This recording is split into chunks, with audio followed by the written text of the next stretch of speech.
प्रस्तुति डीजे मिट्टू राजा पटसोनी।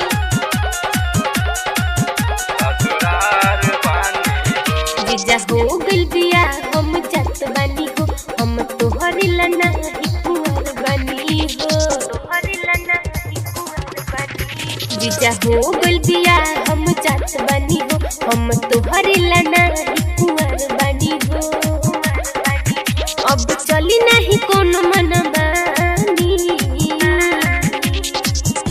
की हो साली तोहर ले आइल ससुरार बानी हो, कि तोहर दीदिया के हम त भतार बानी।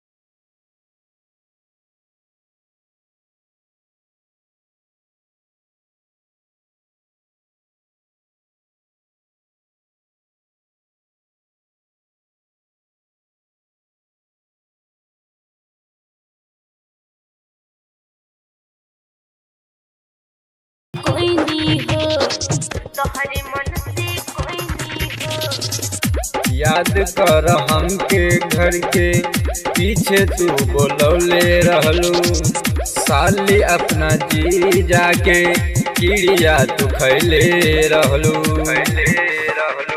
जीजा भूल जा तू जौन भइल कहानी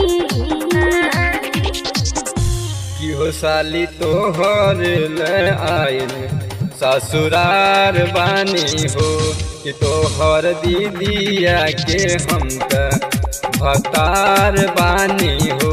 कि हो साली तोहर ले आइल ससुरार बानी हो।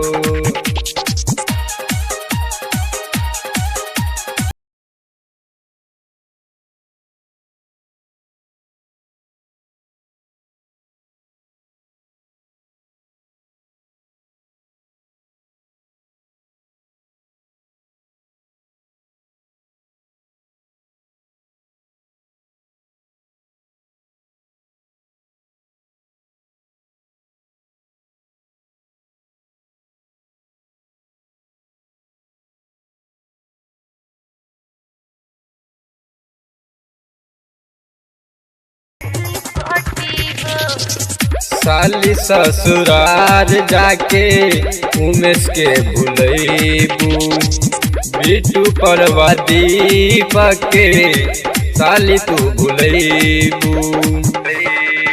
जीजा लेके जाई तोहरो निशानी की हो साली तोहर ले आइल ससुरार बानी हो, कि तोहर दीदिया के हम त भतार बानी हो। कि हो साली तोहर ले आइल ससुरार बानी हो। जीजा हो गइल बिया हम जात बानी हो, हम तोहर लना कुंवर बनी हो।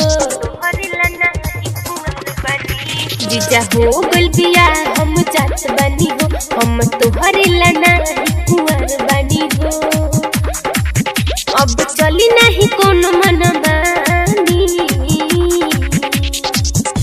की हो साली तोहर ले आइल ससुरार बानी हो, कि तोहर दीदिया के हम त भतार बानी हो।